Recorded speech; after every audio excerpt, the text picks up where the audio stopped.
Hello there. Just got out of live stream. People said, "Where were you?" Past couple days. Well, I spent 12 hours today cutting, gluing, sewing, sanding, edge coating. It takes forever to make these. You want to know where I've been? It's taken 2 days to make these 5 alligator wallets. Aren't they pretty? Isn't that nice? Here you go. No, this was not meant to be a commercial for my alligator wallets. It's just saying I'm actually always really, really busy working on something. Also, too, answering a lot of emails. I read every comment. That takes a long time to do, too.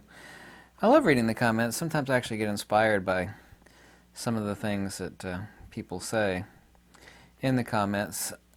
Growing up, I know you heard this phrase as well as me. Not so much probably if you're in Europe, which is, a lot more secular society, full of a lot of materialists and atheists. Not that I want to pass any judgment on that particular topic as I roll my eyes around, but this idea of God-fearing. If we actually, I'm only interested in examining this from the metaphysical perspective, but of course, knowing the etymology of this phrase, in reference to phobomena ton theon, which means God-fearing. That's in Koine Greek, by the way. Phobomena ton theon, the fear of God. And I'd like to read a couple passages. This kind of sounds weird, me saying it. A couple of passages from the KJV. And so Paul stood up, and this is Acts 13:16. So Paul stood up and motioning with his hand, "Men of Israel, and you that fear God, listen," etc., etc., etc. Acts 13:26.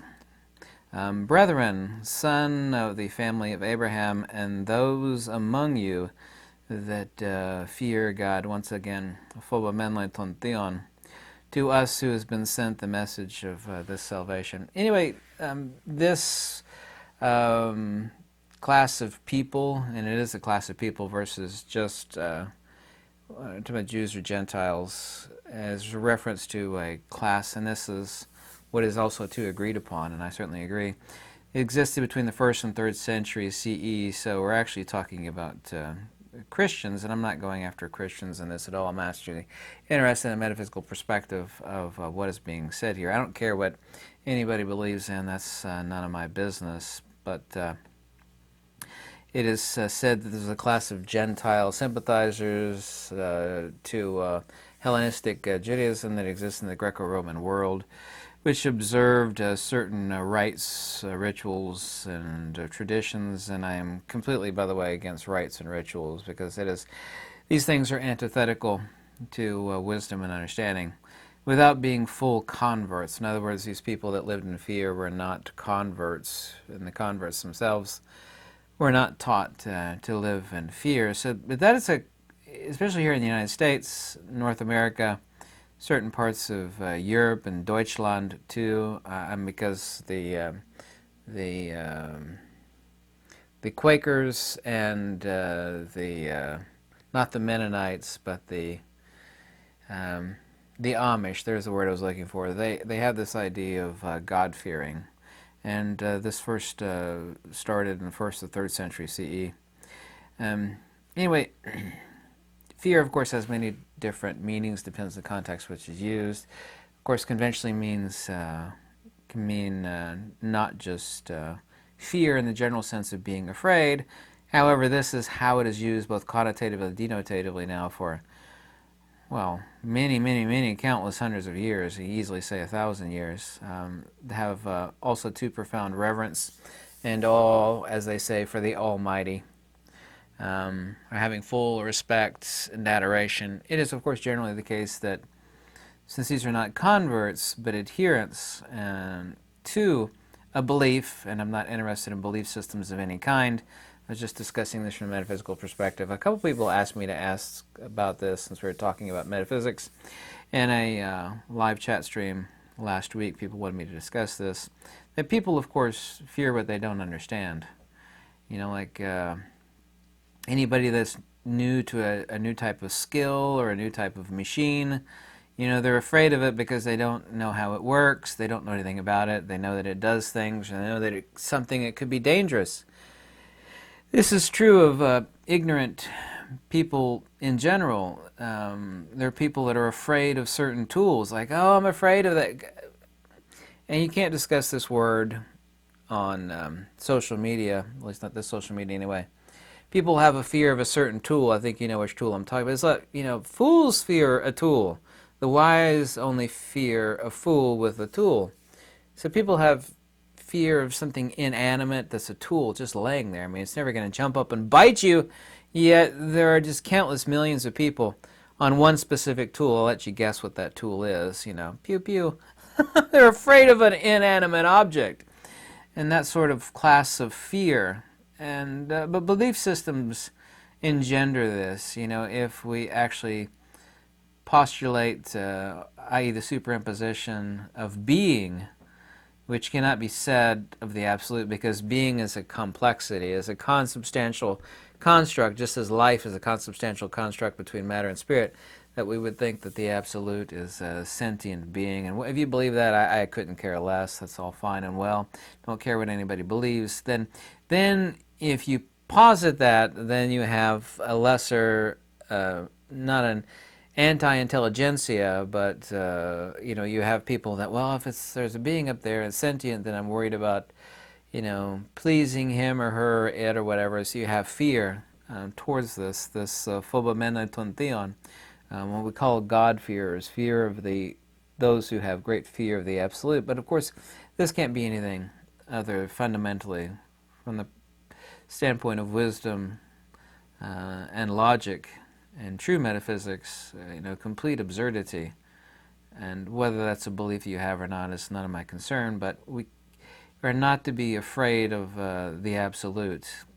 And once again, we can get back and say, well, fear, it can also mean, reverence and awe. You're afraid of something that's all-powerful. You have reverence or awe for it. Does that mean fear? Depends on what we mean by the connotation and denotation of the term fear. Then, of course, we have to dissect the word, the phobomenoi, in regards to ton theon, the divine, i.e. God.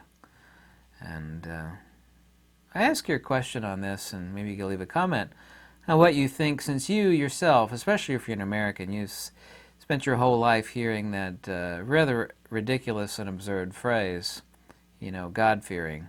It's just completely ludicrous from any sort of logical, wise, or metaphysical perspective to have a fear towards that which is the agathon, which is just a Greek word for the absolute, the one, the highest, that which is most supreme, which of course cannot be being. Plotinus talked about this at a significant length, that which is most simplex cannot be being, i.e. ontos, which itself by definition is a complex. You can't say that which is the most divine and simple is something completely complex, that it has like face and lungs, just completely ludicrous, of course. Or that it is complex in any way at all, that it is sentient being. We could talk about the absolute being sentient being or not, but that's a matter for another discussion. But this idea of God-fearing is a metaphysical impossibility, and it is antithetical to wisdom, logic, common sense. But I mean, human beings throughout time, this belief, of course, fosters the greatest types of evil. The Mayans would take people apart with their obsidian knives in reverence to deities, and this has been done for sacrifices. I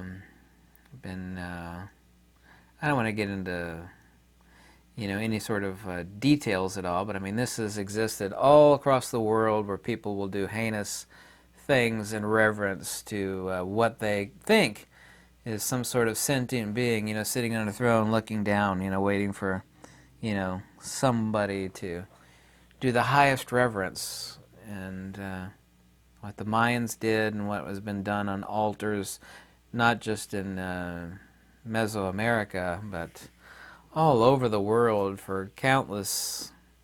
Norway, of course Norway didn't exist back then, been done for countless thousands of years, is this idea of pleasing somebody that you think, that which is most simple is a divine sentient being that you should please, rather than a principle which is wholesome by its very nature, that anybody should fear God, this phobamenton theon. And the fact that this sprung up in Hellenistic Christendom in the 1st to the 3rd century CE tells you basically everything about it, almost, by when it sprung up and why it sprung up. And we're talking about the laity here, or specifically the Gentiles, the Christians. But this is in the Bible. I think there's 5 locations talking about the fear of God, this phobamenton theon, men of Israel and those that fear God. That passage of Acts 13:16 also too tells you a lot. So, you men of Israel and those of you that fear God. It's like you're talking about 2 different, totally different types of people, and that's kind of explicit in the occurrences where it occurs in the Bible. I've never heard any preacher or anybody talk about this. Brethren, sons of the family of Abraham, one group of people, and those among you that are in fear of God, Acts 13:26. I'm talking to 2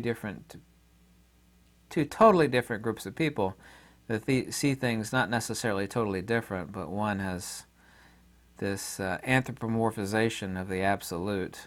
There's a great word, anthropomorphization of the absolute, and that's by their ideation of it being sentient that they therefore had a fear of it. And this, of course, is, well, I don't want to be too confrontational on this, but I mean, it's just an illogical absurdity. The notion that you should fear that which is most pure and divine is ridiculous. You know, it's true that people generally don't understand the absolute, obviously so for many countless reasons. So they don't understand things, they fear it. When people understand things, they don't fear it.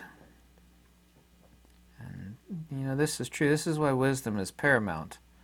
So I'd like to see your view on this. And I made this video because a lot of people asked me to about this particular phrase. Well, like 5 people did. And I thought, well, that's a big, great topic of discussion on phobamenton theon, or the fear of God.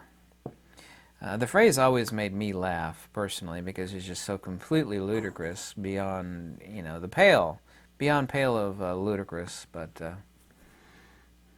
you know, fear can be taken connotatively in a few different ways.